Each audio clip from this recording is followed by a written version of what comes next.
this epic, welcome everybody, as we celebrate tonight this epic occasion of 90 years of Temple Emanuel. We look back into our past, to the challenges and triumphs of this past as we think about our Temple Emanuel golden age and invite the question, what did that look like? Who were we 90 years ago? And how far have we come? And what might be possible in the future? To address these questions with us, we have the incomparable Jonathan Sarna. Without further ado.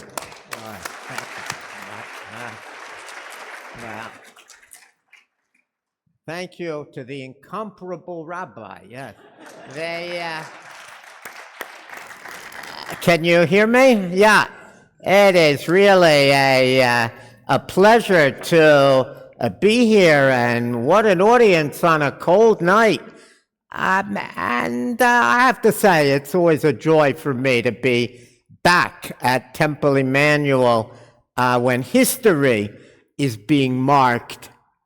We often forget the significance that 90 years in Newton actually means.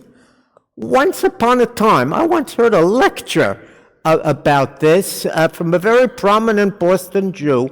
It was believed that it was a law of physics that no greater Boston Jewish community could last more than 50 years in the same location. And if you look at the Jewish communal experience, some of you know this, in the North End, the West End, Chelsea, Roxbury, Dorchester, and Mattapan, that 50-year rule is understandable.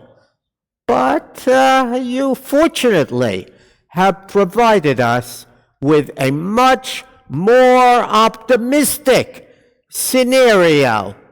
You have shown we can stay put and be masters of our own history and fate, not just victims.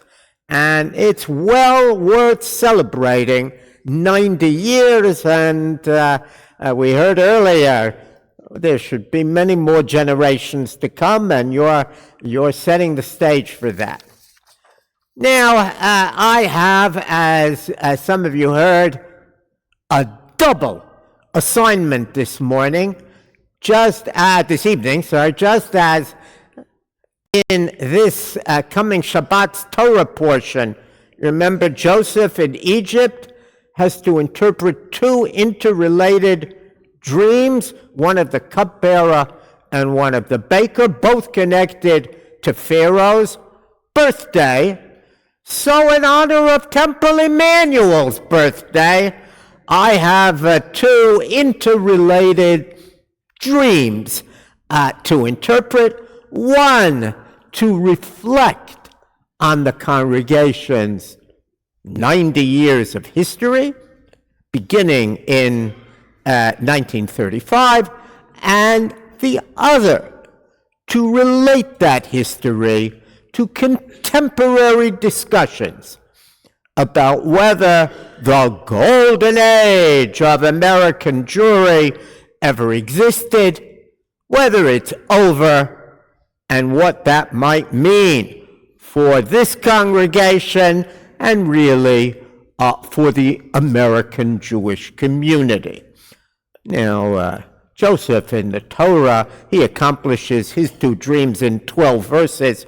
I'm going to need a little bit longer than that, and thanks for your indulgence. Now, the 15 or so founders of Temple Emanuel back in 1935, I say with some confidence, even though I didn't know them, never imagined that they were living in a golden age. America at that time was mired in the Great Depression. The unemployment rate stood at 20%. The stock market remained about the Dow Jones 2/3 lower than it had been in 1929. Yeah, the economy had begun to strengthen thanks to the New Deal. The national mood was very bleak.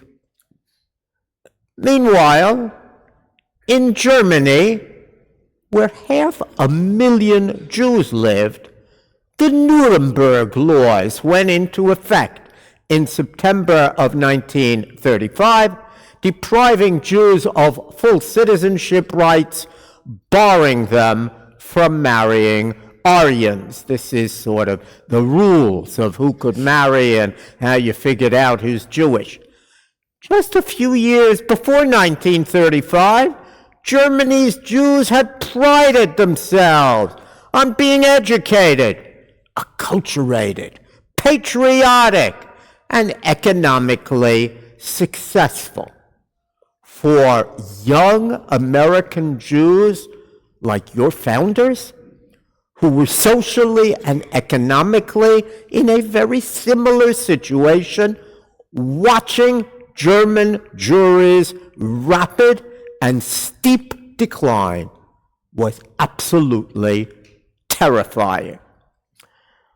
Here in Boston in 1935, antisemitism, including physical violence, was surprisingly common, especially in Roxbury, Dorchester, and Chelsea.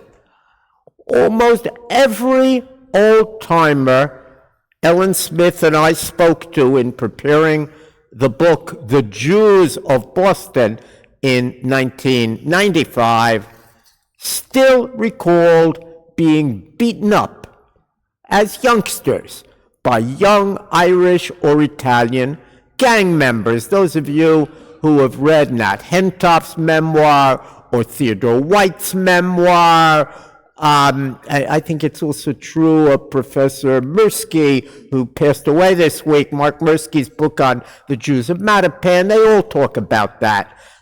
They were traumatic experiences, and they never forgot them. The infamous radio priest, Father Charles Coughlin of Detroit, enjoyed widespread Catholic support. He dominated the Sunday radio airwaves in Boston, and in 1935, the very year this congregation opened its doors, that anti-Semite, Father Coughlin, you can see a picture there, was honored as a guest of Boston by the Boston City Council in the presence of, he was briefly a governor, but better known as Mayor, James Michael Curley. So it's not a great surprise that young Jews with means wanted to raise their own children somewhere safer. And as a result, a small number of Jews began to push out to the suburbs. First, they'd pushed out to the streetcar-accessible suburb of Brookline, where synagogues like Killeth Israel and Ohavei Shalom were already built in the so-called Roaring '20s, when there was lots of money. And then, more slowly, Jews came to the less accessible, more Protestant, and even safer city of Newton, then best reached either by an automobile or by the circuit maintained by the Boston and Albany Railroad, roughly the D-line, the Riverside D-line today. If you look at wedding announcements in the Jewish Advocate from the 1930s, you'll see examples of couples like this one, newlyweds, leaving Boston behind in order to settle in Newton. And actually, Rabbi Herman Rabinovitz, who was the rabbi for many years at Mishkan Tefillah on Seaver Street in Roxbury, he knew a lot of those people, and he was among the very first. He was very perceptive to comment on the development, the trend of the Jewish population. He warned his board in November of 1932 has definitely set in toward Newton, just as 15 years ago it was in the direction of Brookline. Now, 3 years after that, some of those newlywed Jewish couples who had moved to Newton had, shall we say, it's a synagogue, they'd been fruitful and multiplied. And so while they might have been willing a few times a year to travel to Boston or Brookline for a synagogue, now they wanted their children to go to a Hebrew school 1 or more times a week. That had to be local. And so it is that they proposed to establish a temple, educational, and community center in Newton Center. And I found this very interesting quote in which one of them says, Newton is filled with young parents of young children, parents with no temple affiliation whatsoever, but with a growing Jewish consciousness and a fear of the future for the growing generations. It would be the bulwark of living propaganda against the insidious Nazi doctrines which are spreading to all parts of the world. So I don't hear any starry-eyed vision of a golden age motivating these founders. They were mighty nervous, and we can understand why, about the future and what it might hold in store for them. And that is why they wanted a place where Jews could safely gather and transmit their heritage to their children. Now, I was surprised to discover, you may, if you read carefully, seen it right here. I was surprised to discover that the original name proposed by your founders was Congregation Beth Emet, House of Truth.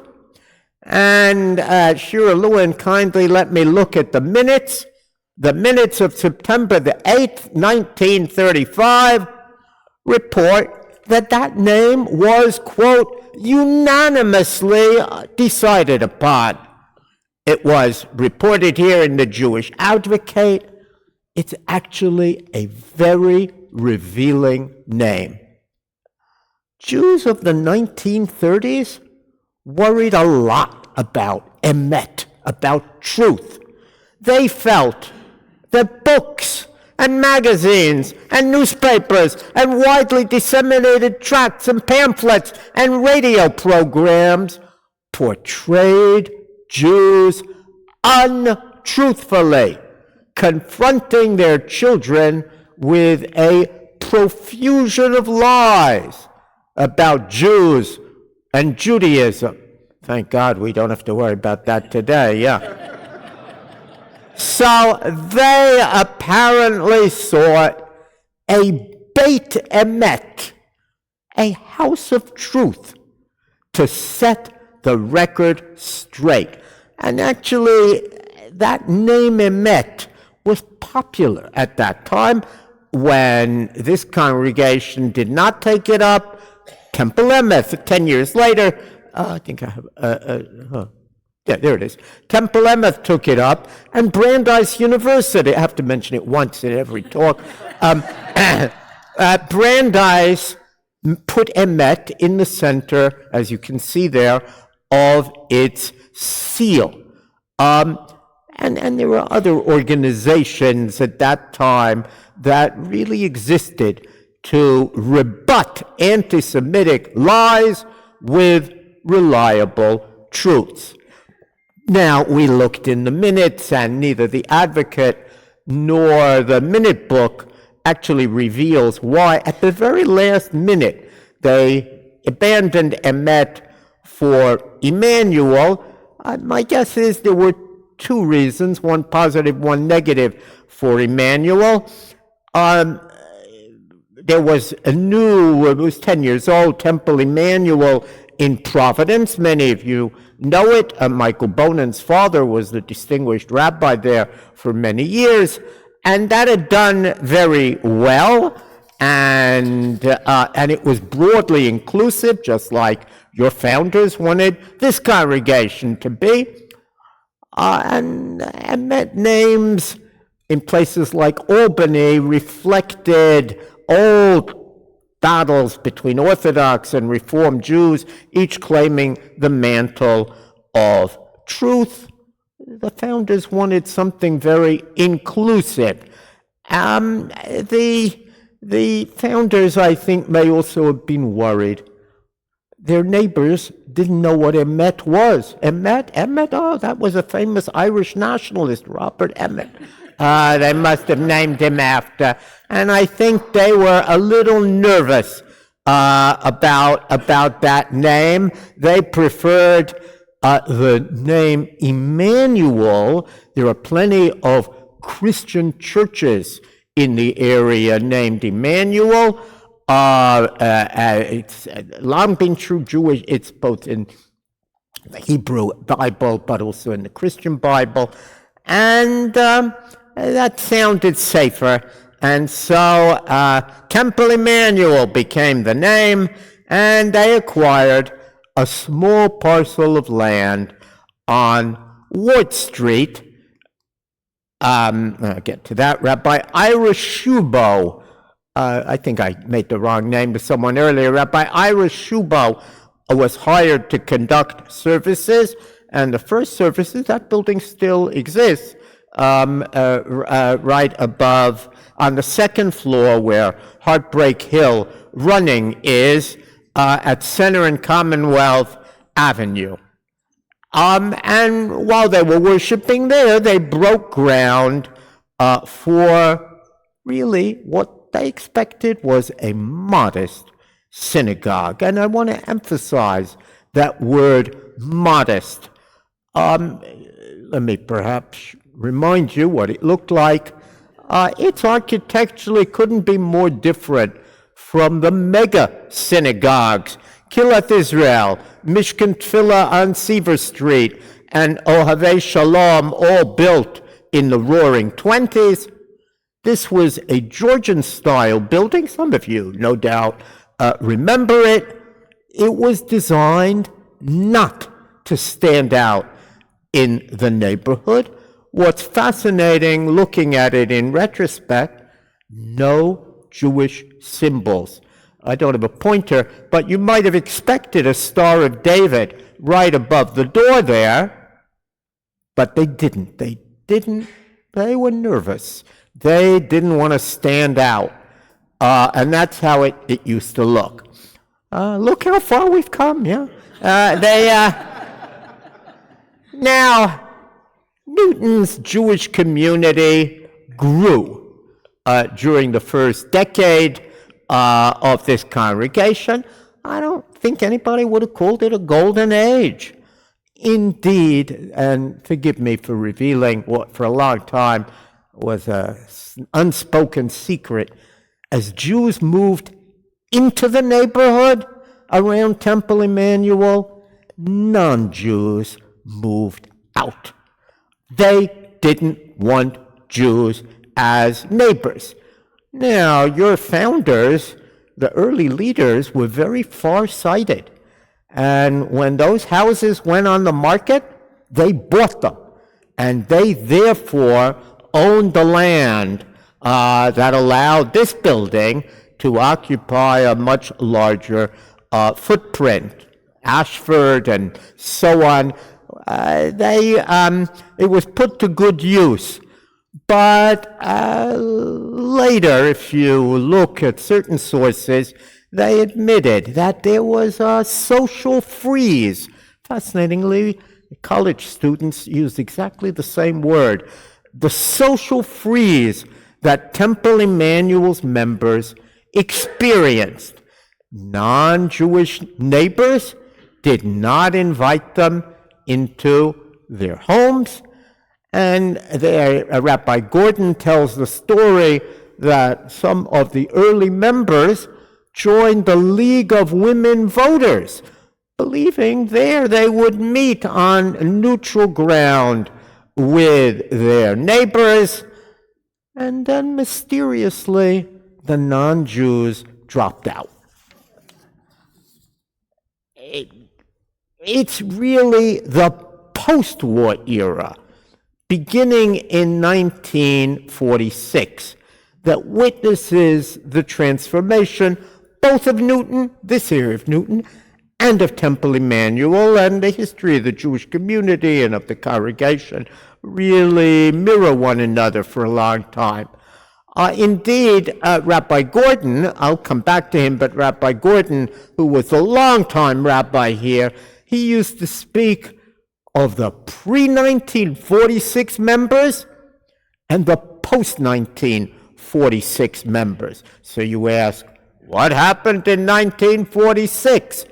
And the answer is the GI Bill. And thanks to the GI Bill, one of the most far-sighted pieces of legislation that Congress ever produced in this country, it's worth remembering, not only did low-interest, zero-down payment home loans become available to people who had served in the war, but if you bought new construction, you got even better terms, the reason being that there had been no housing construction during the Depression, and none during World War II, so there was a terrible housing shortage, and that gave encouragement to build houses. And many of those houses were, you can see them here, and once upon a time, many of your neighbors lived in houses like this. They're all over Newton, little ranch houses. My wife and I still live in one, that were built in Newton after World War II to take advantage of the GI Bill. They could be put up apparently in 6 months, and that was a great boon.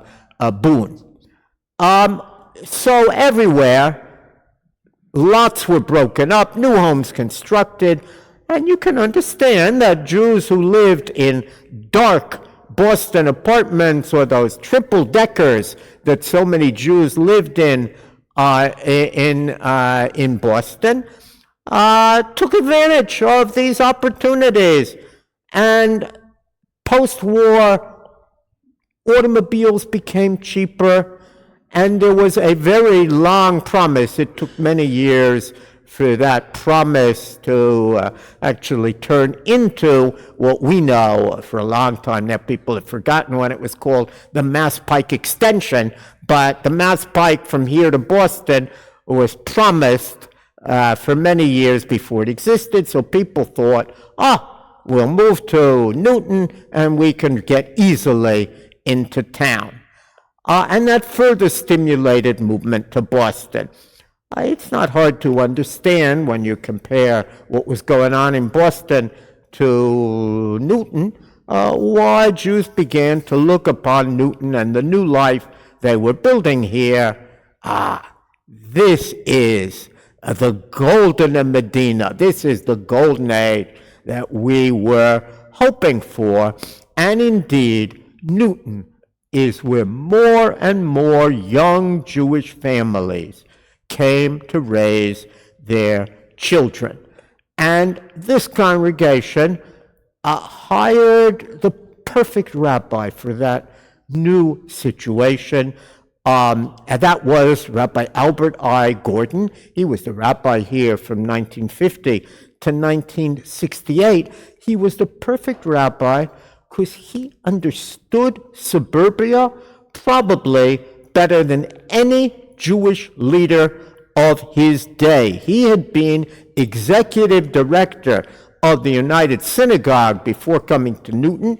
He had personally visited all the major new suburban Jewish communities, and he had a PhD in anthropology, which allowed him to understand suburban Jewish life in a very sophisticated way.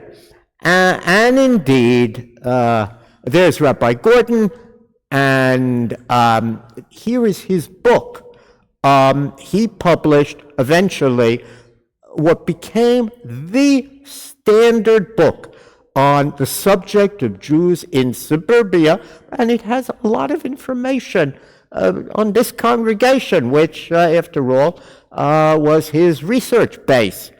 I didn't know Rabbi Gordon. He was, by all accounts, well-liked, highly respected, and he transformed this congregation from what had been a very small congregation in the 30s and the war years into really a great synagogue center. And that term is important. It tells you he's influenced by his teacher, Mordechai Kaplan, who influenced many of the synagogue centers.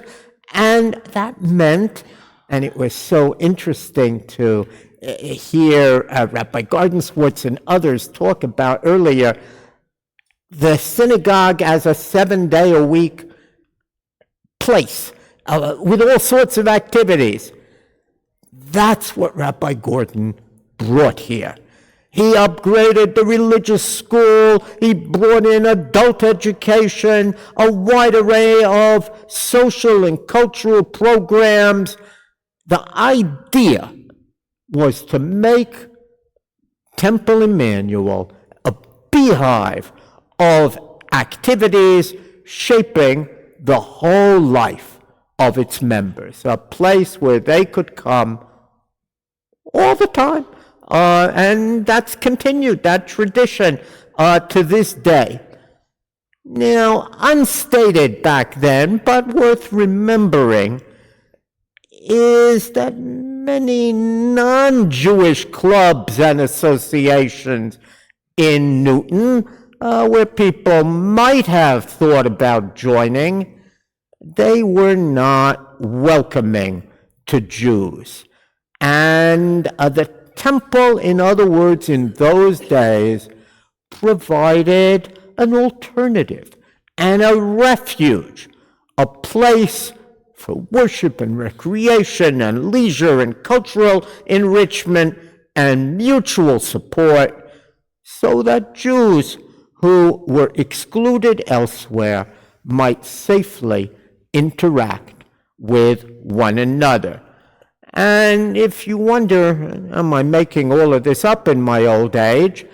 The answer, that's why I asked that they put out the book out there. It's in your library. He devoted in that book, Jews in Suburbia, I actually had to read it for my doctorate. It was very wide. It was the only book on suburbanization of a religious community. He devoted a whole chapter to what he called, quote, tension and unrest. And if you think that Newton was always a Shangri-La, you should read that chapter. This suburb, among others, he concluded, is minimizing or even ignoring latent and undercover prejudices and antipathies. And he provided chapter and verse from his own experience.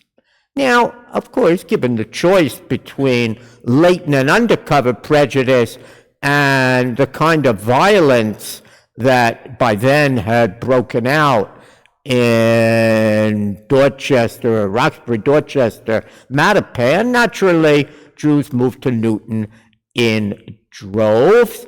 And by already 1955, the 20th anniversary, the congregation, which began with 35 members, had reached 1,200 families in 20 years. That was amazing.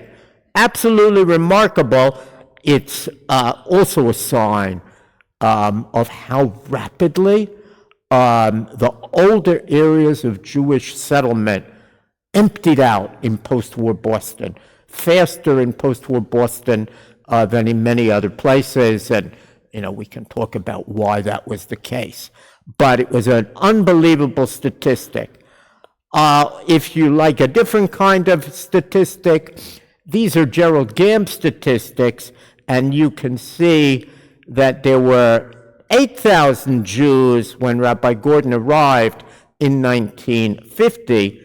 20 years later, 30,000 Jews in Newton, which again is a great leap. After 30,000, it sort of leveled off. By 1970, there were all sorts of other communities where Jews could move. So when you look at it that way, I'm not surprised that the old-timers who recalled the temple's beginnings thought they were living in a golden age. And there were many reasons why Jews who lived in the 60s and 70s thought that, they were very fortunate. All sorts of quotas that had restricted the number of Jews in Harvard or other area colleges, not Brandeis, were abandoned, and law firms and hospitals and banks and businesses that had never before hired Jews suddenly began to do so. Even politics opened up to Jews. Some of you will remember that Newton eventually, beginning in 1972, had a Jewish mayor, Ted Mann, and he remained mayor for 22 years. So Jews were becoming insiders, whereas before they'd been outsiders. And we could go on to recall Catholic-Jewish relations, which had been so problematic in the 20s and the 30s, totally are transformed, first by Cardinal Cushing, who had Jewish relatives and came with the goal of improving those relations and insisted that his priests remove hatred from a Sunday school, and later, of course, Nostra Aetate, which in 1965, just 60 years ago, made that church doctrine. In addition, Black-Jewish relations, which this is an example, Cardinal Cushing meeting with Abba Eban and Dewey Stone, but he would meet with Jews, and anyone who grew up, as I did in Boston, would remember seeing Cardinal Cushing at Jewish events, and we certainly hadn't seen any of his predecessors there. Black-Jewish relations is the same story. As Jews move out to Newton, they didn't have much relationship with African Americans anymore, and in a way, it's for a bad reason. The GI Bill did not really benefit African Americans. Jews benefited, they didn't, and so you can see the number of African Americans in Newton when Jews moved here was very small, and it never really reached even 3%. So it was that by every reasonable measure, anti-Semitism declined decade by decade from 1950 to 2000, and what we began to see was the Jewish organizations devoted much less attention to anti-Semitism, more attention to intergroup relations broadly.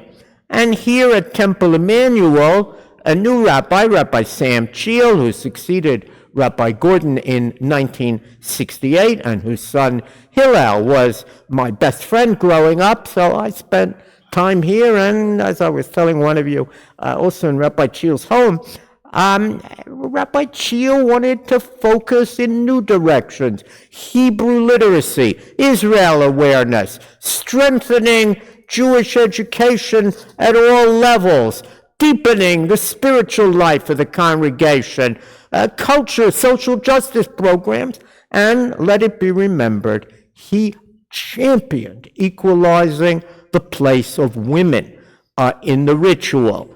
But he didn't focus much on combating anti-Semitism.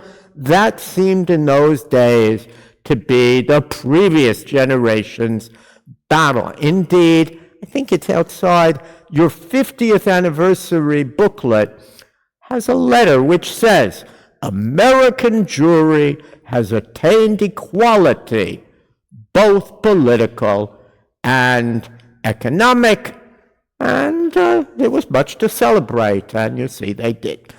But unfortunately, we were still celebrating and didn't pay sufficient attention when signs of change began to appear in the 21st century.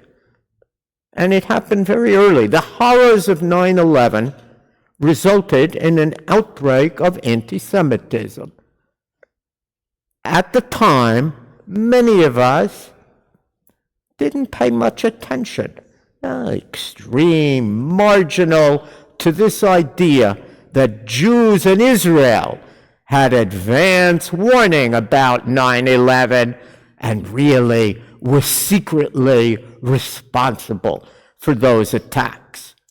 Today, we recognize that those lies served as a rehearsal for tactics of inversion that would reappear after the horrors of October 7th. In 2002, Harvard's then Jewish president, Lawrence Summers, warned of disturbing evidence of an upturn in anti-Semitism globally and closer to home.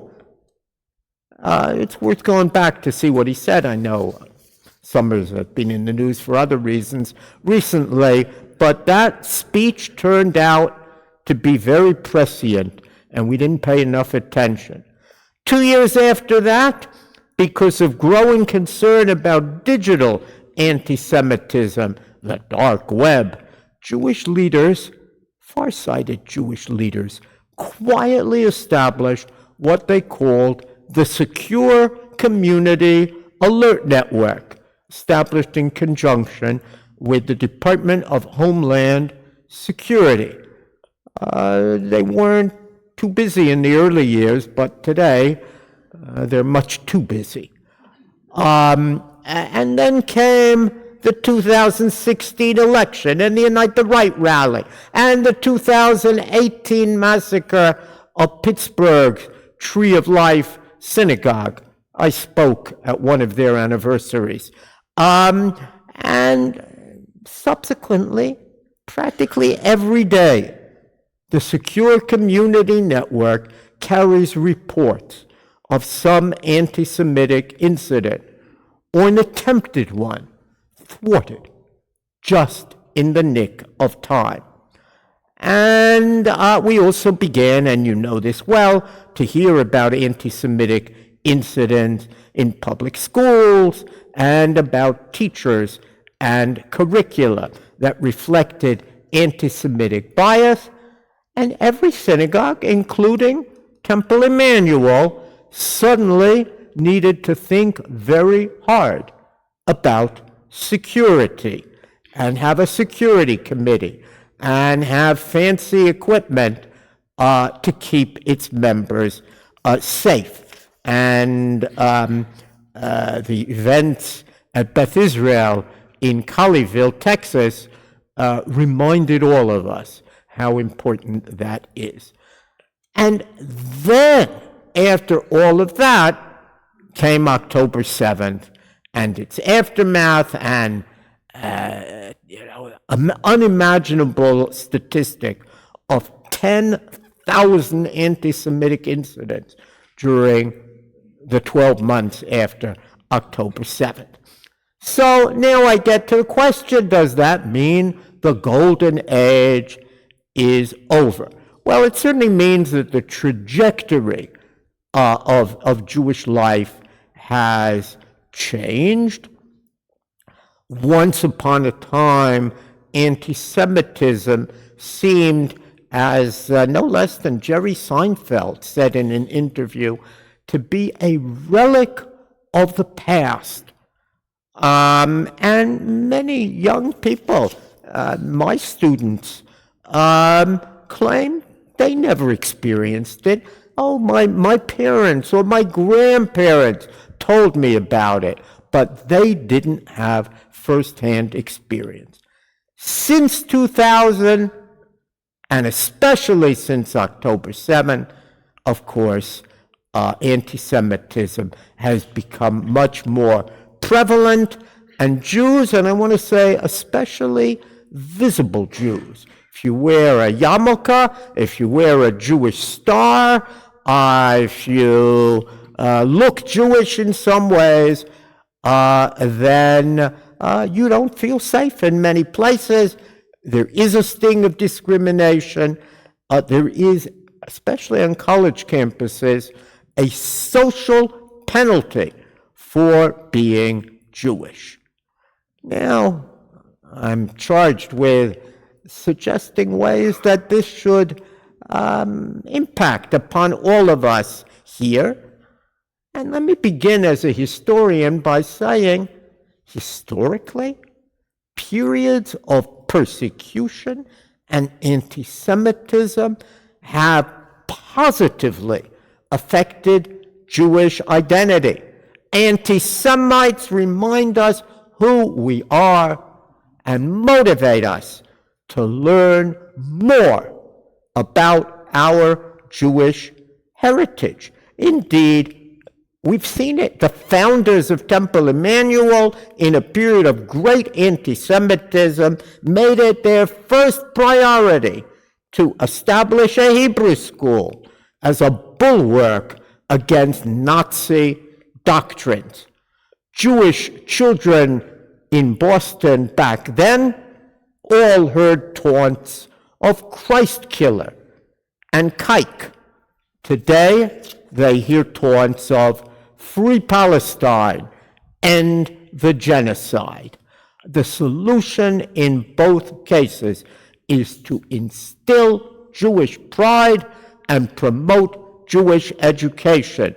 And today, I think many of us feel the best way to do that is through Jewish day schools and Jewish summer camps, and it would be wonderful if we could make it possible for every child in our community to attend. The second point, which we don't think about enough, are what they call in Israel October 8th Jews, or the surge has become a more popular term in America, meaning the people who have turned or returned to Jewish life in the face of the October 7th horrors. The number of deeply engaged Jews in America, one study told us, has doubled in the past years. If you talk to Hillel rabbis, Chabad rabbis, they'll tell you Hillel and Chabad on campus are often thriving as never before because that's where Jews feel they can safely gather and talk with each other. We're also seeing, for the first time really in memory, a huge rise in conversions to Judaism. You're nodding, so it's clearly true here. Many of them are non-Jews with Jewish spouses. Some of you may have seen the article in the New Yorker on this phenomenon. You know, if it hits the New Yorker, it's already old news.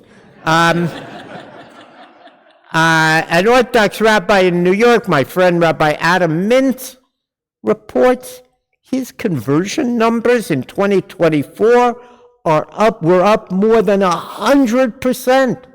That's like NVIDIA.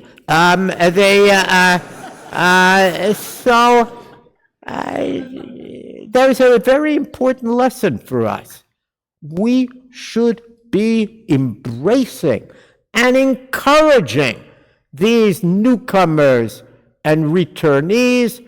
They demonstrate, and not for the first time, that those who seek to weaken Jews often end up strengthening them. The third thing we can do in the face of what has happened is to visit Israel ourselves and to support Birthright Israel for our children. It is too often forgotten by the people who study what's going on today that owing to COVID and then the war, basically a whole generation of high school and college students missed out on visiting Israel. That was 5 years, and that's a long time that they couldn't go. Visiting Israel and engaging with our Jewish family in Israel is the best and most effective response to anti-Israel propagandists. What you see on the screen may or may not be real, especially in the AI era. What you experience on the ground in Israel as you visit, that's real, and people know that it's real. This congregation has a long and very proud history of bringing its members to Israel, and I hope now that we can continue to make Israel a congregational and communal priority. And finally, maybe instead of worrying so much about whether the golden age of American Jewry is over, I suggest that we redefine what a golden age for American Jews really means. If we instill Jewish pride, promote Jewish education, embrace those turning and returning to Judaism, and endeavor to build vibrant Jewish lives here and in Israel, that sounds pretty golden to me. So, on that note, happy birthday, happy Hanukkah, and best of luck to all. Wow. Do we have time for questions? Yeah.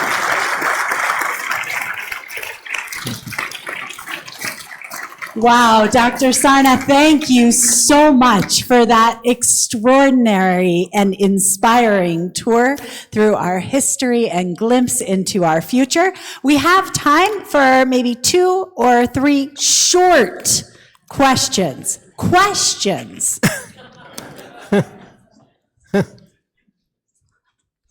You're going to come over here?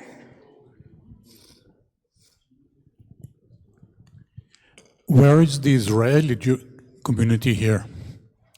Where is, I don't... The Israelis in Newton or even in Massachusetts, where are they here? I think that this is the moment for Israelis in Newton and other groups in Newton, Jews of Russian extraction in Newton, Persians, to really step up.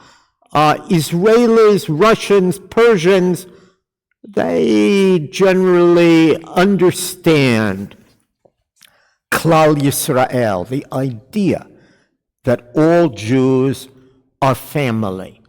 And in different ways, they've greatly benefited from that fact.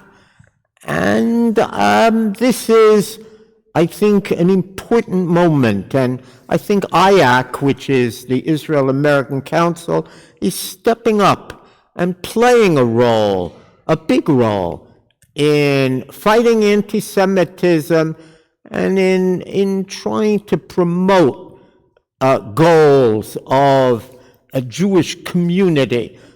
For too long, those groups were not well integrated into our Jewish community. In Israeli, in America, are different from all, forgive me if it's not true here, but from all other groups. Every immigrant group to America came to stay. Every Israeli said, shana shnatayim, in a year or two we're going back. And that made it a little more difficult, because who wants to have a deep friendship that way? But now we have to forget all of that and muster all our resources, which means the whole Jewish community, to meet this particular moment in Jewish history. There are lots of new immigrants. Just look at Florida, and we have to work harder to build one Jewish community. And remember, and then we'll take the next question, there's been a revolution. 90% of world Jewry live in two places, North America and Israel. Totally different than for most of our history. And those two communities need to know one another. They need to work with one another. They have to appreciate that we're all one family. So thank you for that question. Amen. And we're going to give our final question to Rabbi Gardenswartz. Yeah. Jonathan, could you talk about why anti-Zionism has gone mainstream on the left and anti-Zionism has gone mainstream on the right? And anti-Zionism is frighteningly good politics on both the left and the right. Could you speak to the origins of that and what we do about it? That would require a whole lecture. I am, first of all, I will say there is a good piece in the journal Sources that just came out, talks about anti-Zionism. For most people who use the term anti-Zionism, it is a synonym for anti-Semitism.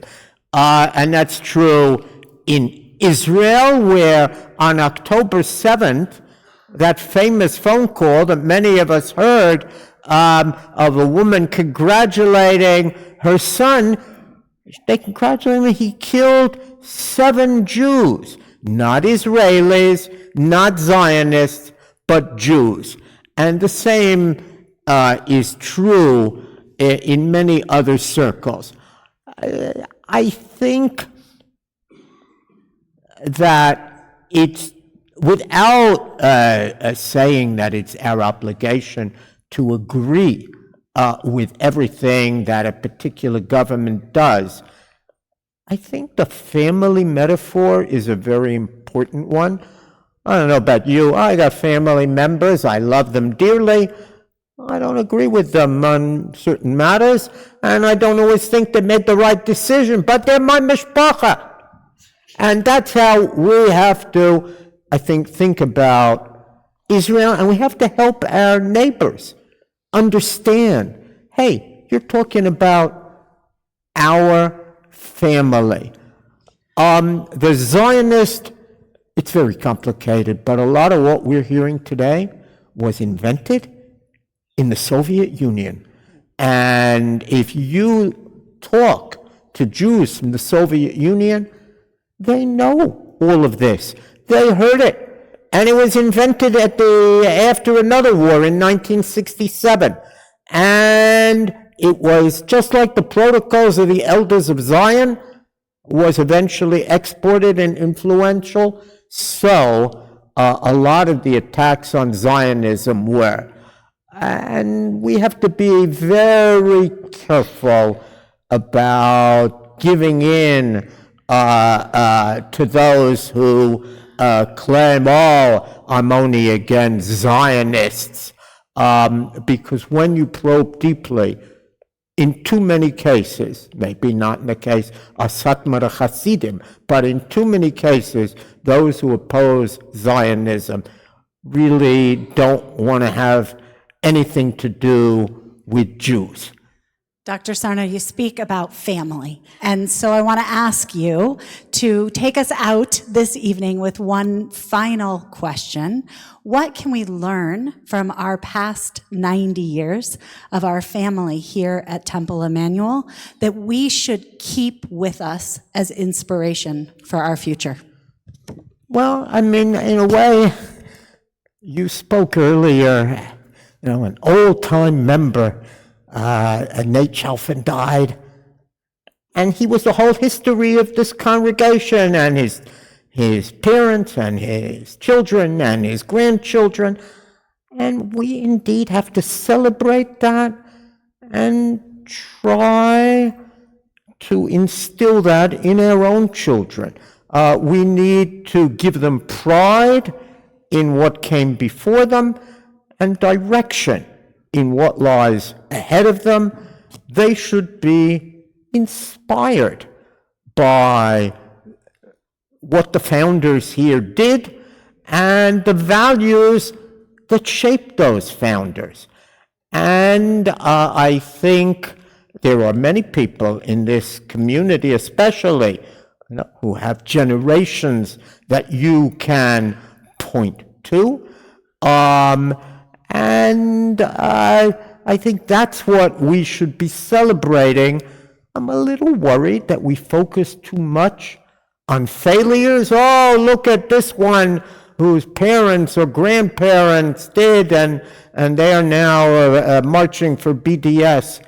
I'm more impressed, and we should celebrate, generations. The person who led the battle pioneered it. At Columbia University was the son of Mark Baker. I don't know how many people know that.